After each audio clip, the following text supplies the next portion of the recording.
Good morning, listener. Good morning, viewer, to this rain-sodden day. As you know, you must have noticed I'm dressed very formally today. At least Pat McGarts is dressed very formally. I would consider these just old clothes I wear about the house. Pat, are you a connoisseur of fashion? Uh, Are you? I'm dressed. What's the I'm dressed song? very formally as well. I found this T-shirt earlier on this morning. No, dude, it was no after 5 or 6 years seeing you in jumpers. I was amazed to find the old professor look this morning. You know, all you needed was a Donegal tweed jacket and a pipe, and you'd have been away. And But of course, anyway, things in your arm. I know patches on the elbows. Yeah. I Hey, have Jude, to. no, before we came on air, we just chat. I was at a thing in Derry last night. Paul Gosling, the 10-year plan thing of his new book, and it's absolutely a very, very good book. Paul and a guy called Colin McKenna have been involved in this project for a while, Sorry, what and McKenna they're did you putting say? in What's McKenna's name? Colin McKenna. Oh, McKenna. Colin is Okay, yeah. a guy who's very interested in this subject. Anyway, bottom line of it all is there was there last night Professor John Doyle from I'm not sure it was UCD or DCU. I think it might be DCU, but anyway, he's an expert on this whole thing about uh, the reunification and so on, and demographics and subventions and all the rest. But anyway, Jude, I was sitting last night, and me and my dear Mrs. were at it, and we both found it fascinating, Jude. That basically Doyle and Paul were saying that we need to start planning now. And there's so much churn in British politics. Here's what I took away that last night, Paul Gosling in particular made the point that come the next election, it is more than likely reform. Like I think Leo Varadkar said this as well, but it really came out brilliantly last night that reform could well be the next party in control. But he says, let's get this in perspective. Reform is not a UK party; it's an English nationalist party. They don't give a rat's ass about Northern Ireland or possibly Scotland or Wales. It's a purely English nationalist thing. So he says, right, if we take it, he says the Labour Party has made such a hames of alienating its supporters right now by cuts to social welfare, by its attitude to Israel, by a whole lot of things. He reckons it'll be seriously slimmed down. Kemi Badenoch is leading the Tories into sort of oblivion. They're just casting off voters and pissing off the electorate like you wouldn't believe. So he said, up comes like a horse race, up comes through the centre is Reform and Nigel Farage. So he says, we could actually find ourselves in a sort of situation where Scotland peels away. Wales, there's this sort of belief that Wales will stick with England. John Doyle said, if you look at the facts, that might not be the case at all. And then he says Northern Ireland. So this whole thing is, Northern Ireland, we should be planning big time for what could be coming down the track a lot quicker than some people think. Yeah, And I I thought it was a completely. very, very good thing. It brought home to me. And I was sort of sleepwalking, saying, "No, what Varadkar had said." But last night, it sort of distilled. Wait a minute, this is definitely something that's happening. What's the name of the book, Pat? Can you remember? A 10-year review. I think it's 10-year plan for Irish unity. And Paul Gosling. The thing about Paul is an Englishman.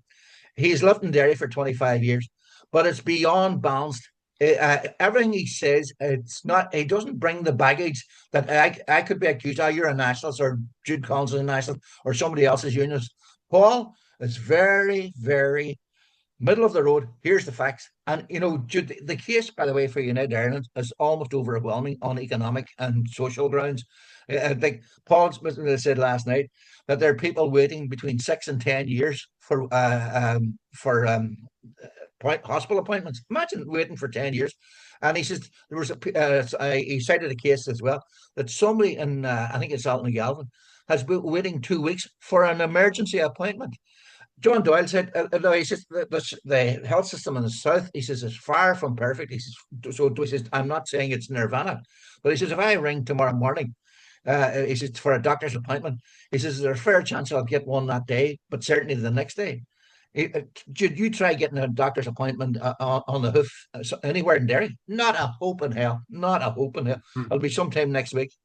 Coincidentally, Pat, I didn't follow it up, but on Twitter yesterday, I saw a heading, something to the effect of the outline of an all Ireland health system. And Mary Lou Yeah, McDonald was at the head of it and was saying a few words on the Twitter. She had a little film. I didn't follow yeah, it up, but that may fit into the same category. Another example I saw yesterday on Twitter that Sam McBride and Fintan O'Toole have a book coming out. In fact, it's out. It'll cost you over yeah, 17 euro, I guess, or maybe it's pounds. Uh, and it's about Irish unity. And in it, they yeah, more or less were told debate Irish unity. Now, whether or not either Sam, I had assumed that Sam would be the unionist voice. And then I thought, well, I'm not sure Fintan would be the nationalist voice. He no, never struck me as a man who was pushing for a united Ireland. But again, that's another. So you've told me about that book that yeah, your friend Paul Gosley has out. There's yeah, Sam McBride and Fintan O'Toole. There's Leo Varadkar that was in Belfast there a week ago. And there's this initiative, I think it's by Sinn Féin, for an All Ireland Health Service, or layout, what it would look like. All those, I must say, make my heart pound faster. I'm so yeah. pleased to see that at last, people are Mm, getting to waking up and put into practical terms what has always been, or for a long time now, has been said. Oh yeah, really good idea. No, the tide's going one way. Yes, it is, but it'll not yeah, go. It'll not do anything. The tide, if we don't make sure that there's something in it. But that's yeah. good news, Pat. You find, did you fall in love with Paul Gosling the way I fell in love with Leo Varadkar? No, but no, Paul was very good. Paul was excellent last night, and in fact, best I think I've ever seen him. By the way, Jude, he had another point he made that I've thought about it, but Paul distilled it very well again. He said the one group and political group in the north who seemed determined to ensure Stormont doesn't work is the DUP. And he says, they're the very people. If you're really serious about keeping Northern Ireland, the north of Ireland, part of the UK, is you should be ensuring it works, that the health service works, that the nationalists are content. They don't have to love it, content, whatever. But he says they're acting like in silos and wee fiefdoms to look after their own people and to hell with all the rest of it. And he Yeah, says there are a whole lot of things they simply will not, no countenance and so on. And Jude, when I thought about it, that's true. I said, when you think about the actions of over the past couple of years of some of the DU people, Jude, remember, wasn't it Peter Robinson said a long time ago that they couldn't simply depend on the unionist people anymore for the union. The DUP don't seem to have learned that. yeah. Like, hey, look at Casement Park as a case in point, Jude. Oh yeah, yeah. Well, I think you can see it at every turn, really, from the backing of Uh, Israel to their attitude to Kingston Park, to their attitude to just generally nationalist and Republican MLAs. Somebody said that they are, in a sense, they've become so used to being not an inch and their backs against the wall that they find it almost impossible to come out of that sort of mode Reach out. and Uh, be not even reaching out, but be receptive to anybody who's open to speak to them. There's nothing there. yeah, And to be honest, if you're a nationalist, you're a Republican, that's good news. Because if the one thing is, as yeah, was pointed out, and you mentioned it there, is if they were reasonable people, if they were people who said, let's share this corner of Ireland, they would have had a lot of supporters for that. People don't like big change by and large, but people I think, just about had it in terms of the North. I must say, that's very interesting. yeah. Was there a big crowd there last night, Pat? It was a good crowd for turnout for a launch of a book, yeah. And Uh, like, by the way, this is not Harold Robbins or J.K. Rowling. This is a heavy duty. It's a small book, but uh, it's packed, and it's reasonably accessible as a book. But you know what Paul and people like that doing, but particularly Paul and Colin. I have to give Colin credit as well. Uh, they put on the ground floor. Jude, it's gone to every TD and I think it's might have gone to every MP as well in Britain. It's gone to all the people in the north. and it's very factual, and it's well worth the read, and it's you know, and you can bet your life, Jude, all the sort of bean counter types, you know, the nerds, political nerds will be going through it with a fine comb. John Doyle was very impressive. Well, I'll have to say that as well. By the way, as far as I remember, he said that in the South, 80% of the people, no matter what way you come at it, are in favour of United Ireland. You Uh-huh. know, he says it depend. You know, I didn't think the figure was that high. How did I?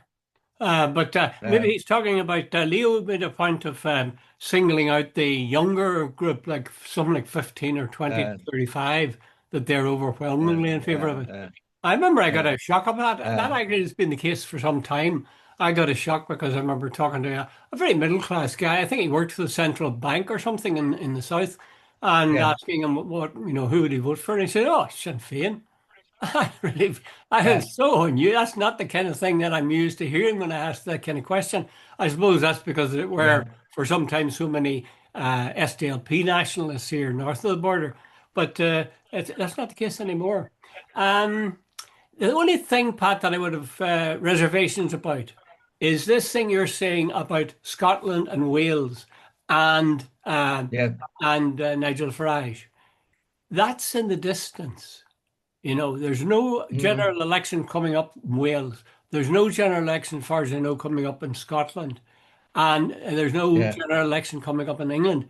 So I'd be fearful that while those pointers may well be saying Scotland will be looking for its independence, Wales certainly is a growing movement in terms of Plaid Cymru, and Nigel Farage looks like he's really got the thing in the bag in terms of polls.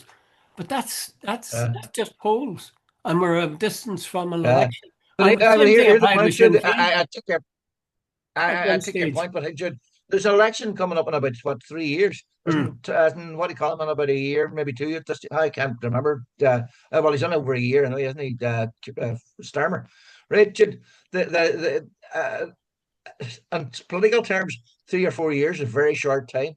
And if the trends keep going the way they're going, you know, Yeah, if they unless keep going Labour that turns it way. around big time, Yeah. but right now Labour what do we say, losing votes, at an amazing rate, I So saw, yeah, I saw a thing that was talking about leaders. Did it be, I say this last time, about leaders and saying, that they have to have some pizzazz, some magnetism. yeah, And the guy singled out people without it, where people like Starmer and people, all sorts of people, Democrats in the US. But um, um, he singled out for a sort of harsh comment Starmer mm, and for a mm, very favorable comment Trump, right down to that yeah, thing where they said it was perfect, pitch perfect, where he said, these two countries have been fighting each other for so long, they don't know what the fuck they're doing. And him yeah, using that word for at that point, that's exactly what hit a button with any number of ordinary people. Uh, yeah, so absolutely, yeah, everything like that, it's might be rude language, but it's calculated and it makes a difference. And Trump is a very clever politician. I have to yeah, hand it to him. He's done it twice now. He would say he's won the presidency three times, but twice I yeah, think we'll have to accept that he did. Okay, let's move a wee bit closer to home. A wee bit closer because it's Glastonbury. Now, yeah, I have been hearing stuff about Glastonbury for the last couple of days, steady, from the BBC. And I listened to it this morning, the Today programme, which is a big thing. And they were talking about Glastonbury, and they introduced some of the people who were playing and give a wee bit of their music, and then said, they'll be there, and they're a very interesting group. And this group will be there. And then they played a bit of theirs. And then they said, KNEECAP will be there, of course. And they didn't play anything by KNEECAP. I thought yeah. that was bloody daft. I would say, and I wish I could find out what time it's on. I would say KNEECAP will get a rapturous reception. Uh, Jude, it's no on at pun 4 p.m. intended. tomorrow. No pun 4 intended. p.m. tomorrow. Right, Jude. It's great crack. What the here there when you consider the fact that, just set it up for a minute. There's about 60,000 dead in Gaza. The place, 90% of the buildings are gone. They have shot journalists. Snipers have shot children. They have whatever. They've denied 2.3 million people water, food, medicines. They have shot people queuing for food like it's a turkey shoot. Right. Put that in perspective. There's no condemnation of Netanyahu from Starmer. There's no from Kemi Badenoch, the Tories, or whatever, etc. But they have both joined in this sort of band of people who want kneecap excluded, banned from Glastonbury. Jude, where on the great scale of things, who deserves no condemnation and criticism? Netanyahu or kneecap? Go on, you tell me. Oh, for God's sake. Yeah, obviously, you're right. Kneecap, certainly, actually, kneecap are very idealistic, dare I say, which is an odd Yeah, word to use of them. But they are idealists and they have got principles and they appear to be following them through at whatever the cost. And when people act like that, people flock to them because they say, this is for real. This isn't somebody testing the water and so on. Somebody was saying, I read an article where somebody was saying, Starmer said he was on the phone to Netanyahu about his treatment of Gaza. And somebody else said, why didn't he call for his arrest then? How yeah, is it that he can talk to a war criminal and there's no problem? And kneecap going on the stage in Glastonbury is a mortal sin. The thing is, yeah, ridiculous. We forget these things. It's so easy to forget. yeah. Netanyahu is a war criminal, not a Well, great he's leader of Israel, absolutely. not a great mate of our friend in America, Trump.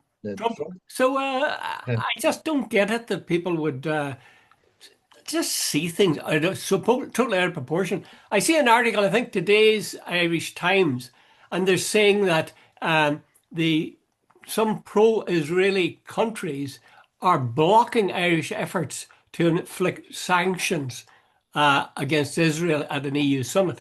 Now, I've yeah, two comments on that. One is, what the hell kept the likes of Micheál Martin and others to now to start sanctioning Israel for what it's done? I mean, how yeah, many bodies have they piled one on top of the other? What height do they have to reach before they notice yeah. it and start getting in there and trying to do something that'll soften Israel's cough? And secondly, how scandalous that the major countries of Europe should try to block anything that would stop Israel having a free hand in slaughter. Germany, France, Austria, where else? Hungary. These are big. Hungary's leading the charge. Viktor Orban has said he'll block it. And I think it's Slovenia said they'll block it as well. But the guy in Germany, the new guy whose name I can never remember, he is sort of saying it's despicable what he said, that Israel has a right to finish the Ah, job. For fuck's sake, Jude, I find that seriously offensive. yeah, it is. It is. It's awful. Absolutely awful. So I give Ireland or the South of Ireland credit for having weighed in now, but I don't give them any credit for having waited 2 bloody years. And I repeat the point that I made with you some months back now. Yeah, That bill about the occupied territories and not dealing with people from there, that bill has been in existence since 2018. Francis Black was the person who sort of put it together, yeah, and they kept batting it back, batting it back, batting it back. Now, it just tells you something, incidentally, about the extent to which Gaza was not a good place to be, even before October the 7th, whenever Francis Black was bringing this occupied territories bill in 2018. That's what, 5 years before the attack yeah, that Hamas made. It's a horrible. I think I hope, except things go totally bad, but I hope that historians in the future will look back at this and say, well, how disgracefully, cravenly people acted during the time when Gaza was being just cut to ribbons. yeah. The world has definitely turned morals on its head. That when the people who are standing on the right side of history are getting criticized, and the people who are in the wrong are getting praised. When you see Trump and Starmer and people like that in German supporting a massacre, almost a daily massacre, genocide, ethnic cleansing, and we're sitting back. And by the way, it's not as if we don't know. It's on our screens every night. We can see the scenes, and Jude, there are numerous sources are saying that the Israelis are shooting people as they queue for food.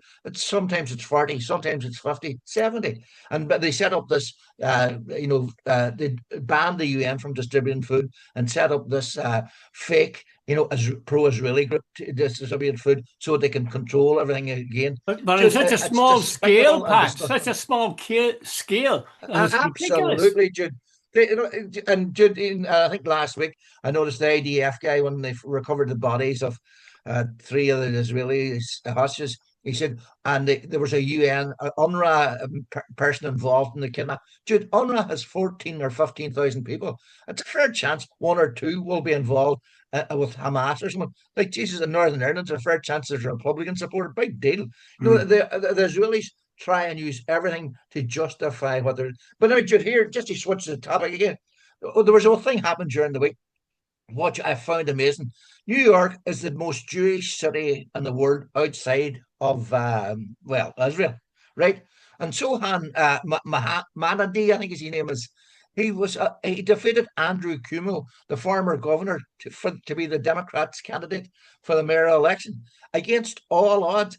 He's, I think, a sort of Palestinian Indian background, and so on. And by the way, he got support He's from a the Jewish people. socialist. Trump is going bananas. He's calling him a socialist, communist, and everything else. It's like Joseph McCarthy. But Jude, I think a tide is turning in America against this sort of the rule of the oligarchs and the anti-Semites. By the way, Jude, let me move off again to another tangent. Last week, there's a young, I think he's called Mats Fredriksson or something, a Norwegian. He was coming into, I think, Kennedy Airport, and on his phone, he had a photograph of J.D. Vance, bald, and all the rest of it. And he was refused entry into America. Now, he said the immigration officials zeroed in on the photograph of J.D. Vance. He had admitted that he had, in the past, had taken drugs. Anyway, he was denied entry, and he went back to Norway, and he told his story to the local paper, and it went viral and all the rest. Now the immigration people said they banned him because of his admitted drug use, but he says no, that wasn't the real reason at all. He says the immigration officials zeroed in on the JD Vance, and that was what it is. But Jude, the Americans have denied a French researcher entry because of something, a political opinion he had on Trump. And they denied, they actually deported an Australian journalist writer for someone there, and they're saying that they're demanding, if you come into America now, that your phone settings be public, not private, and that they can scroll through your private, so that they can just find out if there's anything anti-Semitic or anti-American in it, and so on. So, Jude, we are living. America has gone full on fascism. In other words, you're not entitled to your opinion. That's right. You have to follow their opinion. That's right. Free speech, my arse. Uh, the funny thing is, that must, Pat, it must be illegal. There must be some usual chain of events that would follow from that kind of thing. You know, if these Yeah, guys are blocking somebody from coming in because they've got certain opinions, or they took drugs in the past, I mean, for God's sake, everybody's taken drugs in the yeah, past, even the president of America at one stage. yeah. Is there not some sequence of events that are supposed to kick in then, like people being arrested for trying to do that, people being told that they can't do this, they can't block people from coming in, just like that, people being fined, imprisoned, whatever? Are there no laws Basically, that Jude, apply what to seems to them? happen but the Homeland Security, ICE, the customs officials have all been turned into sort of political units, to monitor people's political views. The guy's name was Mats. I wrote it down. I couldn't figure it. Mats Mikkelsen, and he says it. He says clearly, no, nobody. Even if the Americans are saying no, it was because of his previous drug use. Dude, if that's the case, he'll be turned down half the world. The other thing as well was, why was he targeted? He was targeted because they saw the thing from J.D. Vance, the bald head. They know that it was taking the piss. By the way, the other thing was, So you can't the, crack any political jokes anymore. no, you can't. But Jude, there's a lovely thing as well, and I see several. Trump was in, at the NATO summit this week, and he loves running around with the royalty and so on. Mhm. But he was the Dutch royal family, and I think the Queen is called Queen Maximina or some Maximina or something like that along those lines. And you'd see the photograph. she made sure she was standing as far away from Trump as possible while still in the photograph. Jude, and apparently she did something. She sort of smirked or rolled her eyes. Apparently, that's what they're claiming, that she. It was, they said it was clear from her body language that she didn't want to be near Trump at all. She sounds I like think a it's woman lovely. I of think that good taste to me. I think it's brilliant that more and more people are just seeing him for the clown he really is. Mhm. You Do you know, think will he survive his term in office? of Do you course think? he will. Yeah, Jude, everybody I think to me that things he's that such a continue clown. at this pace, I don't see it happening. At this pace, I I, mean, I we've got also chaos internationally. it's like but Jude, that's like me and you said. Another famous one when I was young and innocent about Paisley. I said, Jesus, Paisley's an idiot. The Europe detests him and the world detests him. And my old mentor, Frank Curran, said to me, wait a minute, Pat, you're missing the point totally. He said, he's playing to the gallery back in Ballymena and he doesn't give a shit what you think about it or what, as long as the people in Ballymena keep electing him. Trump has supporters loved Jude. I don't think there's been as much as a minuscule shift in public opinion from the MAGA crowd. He could shoot somebody, as he said himself, and it won't change. Jude, they love this thing about ICE going in and taking out these criminals, even though it's ordinary working people, and they love this. He's telling the rest of the world where to go, America first. They love it, Jude. Yeah, but at the same time, Pat, you have Bernie Sanders attracting huge crowds as he moved across the states, preaching his message of socialism. You have this guy elected to represent, or Sure. they hope he's going to represent Democrats as mayor of New York, and he's a full-on Yeah. socialist. And he says he'll freeze rent, he'll have universal daycare, is it, and something And else. they'll arrest Netanyahu if he comes to New York. Oh, geez, here we go. Hasten the day is all I can say. Hasten the day. What did you think of the Iran supreme leader saying that he had given a hand slap to America's face? I was trying to figure that out. Uh, I mean, the America dropped bombs on Iran, these huge Mm. blockbuster bombs. What slap in America's face is Iran's And supreme Jude, leader I trying think to? that was for domestic consumption. Jude, Iran, like it's for their pride. But having said that, Jude, there's a guy, an American colonel, former retired army colonel. I think his name is McGregor. Hmm. He was on, and he said that one third of Tel Aviv had been destroyed. And Donald Trump admitted at NATO that the ballistic missiles had done a lot of damage in Israel. And there's Jude, I read somewhere, I think on Monday or Tuesday, that it was the Israelis asked Trump to interfere, with Iran to get the ceasefire. Jude, the old Iranian missiles that were getting through at an increasing rate and it was doing a lot of damage. No, Israel loves to claim that they've destroyed this and destroyed that. Trump is on the record as admitting that a lot of damage was done to Israel. So Jude, Israel learned a hard lesson. I don't think Israel is up for incoming ballistic missiles. Jude. It's a very small place, and a lot of damage can be done very quickly. And A the lot Israelis are depends. not used to it. A lot depends on the reporting of these things, Pat. You see, Yeah, as you say, more damage might have been done than the Israelis were pretending. Um, yeah. I was listening to a program, I think it was a media show or something on Radio 4, BBC Radio 4 the other day, and they were talking about the sources of information coming out of Gaza and how they're blocking it and so on, and the BBC's blocked. Uh, but they didn't revert to the fact that the BBC has refused to show kneecap, to come back to kneecap, Hmm. or refused to show them. I mean, can people Hmm. not see that? They presented themselves as being the even-handed sort of masterclass in how to deal with news. And yet here's Hmm. the biggest story in pop music in the last couple of months at least, kneecap. And Hmm. they're being banned from appearing on BBC. Is that not a bit sort of breathtaking? I mean, you're so used to thinking the BBC has been reasonably fair. Are they that Yeah. biased, or are they afraid of the government might cut their grant, or what? Jude, the Muslim Council of Britain, they have a study group and they monitor 35,000 contributions to the BBC since October 7th. And Jude, the statistics, and by the way, they're supported by research, and it's not just because they're Muslim. The facts are there.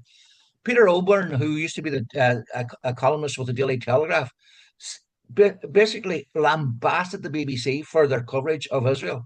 He says, what I used the word massacre 11 times, on a factor of 11, in regard to Israel as opposed to Gaza. They had something like 2,500 Israeli spokespersons on over the 35, as opposed to something like 780 Palestinians. The whole terms, the reference, what would you say? The framing of it was always pro-Israeli. When they referred to the deaths according to the Hamas-run Gaza Health Center, or whoever it is, and so on, they didn't say according to the Netanyahu-run Israeli government, and so on, Jude. So they said this sort of, Jude. Here's a simple thing: if you want to boil it out, if the people who are doing the dying are being sort of compared with the people who are doing the killing, and they're saying that's impartiality, that's a load of bollocks. Yeah, exactly. You think of all people we would know better, having survived the Troubles and saw the way the BBC presented things. They almost convinced, I think, an awful lot of people who would be non-unionists that they were doing an even-handed job. But now when we look back, we see it's bloody rubbish, that they were never even-handed. They were a British Broadcasting Corporation. The clue's in the name, as I've said before, and it's such a pity that we can't get that. I think it's a pity. Where would you see KNEECAP, by the way? Are you going to see KNEECAP? You say it's on at 4 o'clock. Well, here's the thing, Jude. I don't know. I don't know if it's definitive yet. They say that I read yesterday that they are not going to broadcast KNEECAP live on the basis that they might do something like pro-Palestinian or anti-Israeli. So they're going to, they might broadcast it later on. Isn't that unbelievable, Jude? So we can't see it live. We can't see it live. Free speech. You're not entitled to your political views, but the right wing. I bet you have them on pro-Israel that have no bother, absolutely none. Yeah. Okay. We're running short of time here, Pat. So I want to take you to a little thing that I found. Again, I think it was the Irish Times. It was about conversations, because we have a conversation twice a week, about conversations and people who interrupt. Now, you interrupt me all the time, Jude. No. Go ahead. They did a wee bit of sort of informal research, and they took 44 people, I think, men and women, and they allowed them to talk, and they made a note of who interrupted most often. Who would you think interrupted most often? Men would interrupt, definitely. I've no doubt about that. It was the men. I asked that question to my wife, and she says that she thought the women, but because women have a habit of overlapping on themselves. You hear two women talking, and they very often what somebody's saying, they'll come in the top of it. But apparently, I've seen this, of course, when I think about it, that when they're in the presence of men, they act differently, and men, of course, they take on the role. Does that kind of thing matter? Do you find that you break in on women when they're talking, or if you're with women talking? I interrupt everybody, Jude. Regardless of gender or religious conviction. Yeah. See, when I get a thought in my head, I have to get it out on the basis that I'll forget 2 minutes later. Jude, I've been in company and I've seen men, and in fact, it's very bad mannered. I was not that long ago. I was in a company and there was two or three women, and there was this guy kept interrupting. There was this woman who was making very legitimate, well-reasoned, and every so often this bloody age. And I remember thinking, that's just bad manners. That's true. I confess that I probably am one of the guilty people. I do talk too much. I enjoy talking, same as yourself. But maybe it's the way that you interrupt as much as anything else, is it? You see, you're always sort of good-natured in the way you interrupt. I tend to be kind of vicious, You think it's always said that about you. We're only talking about bloody interruptions. I think it's I watched Persuasion on BBC last night, Uh, and you know that I don't know why I sat on until after 12 o'clock last night watching yeah. Persuasion. Kieran Hines, the Belfast guy, was on. Anyway, the bottom line, you Less than a see, minute, Pat. society Less has than a minute. I'm interrupting. but society has groomed women in a certain way. Yeah. Yeah. You're Well, the professor here. You should know what I'm talking about here. I'm not an expert in women, for God's sake. I'm the last Yeah, person to turn to if you're trying to understand women. They're a yeah, different species. Although I'll tell you the truth, here's my final statement about women. Women are more human than men. absolutely. They're a superior Agree totally. species in that respect. Okay? Absolutely. I agree with that Okay. as well. Okay. Did I say that right, darling? Okay, Matt. Okay, Jim. Thank you.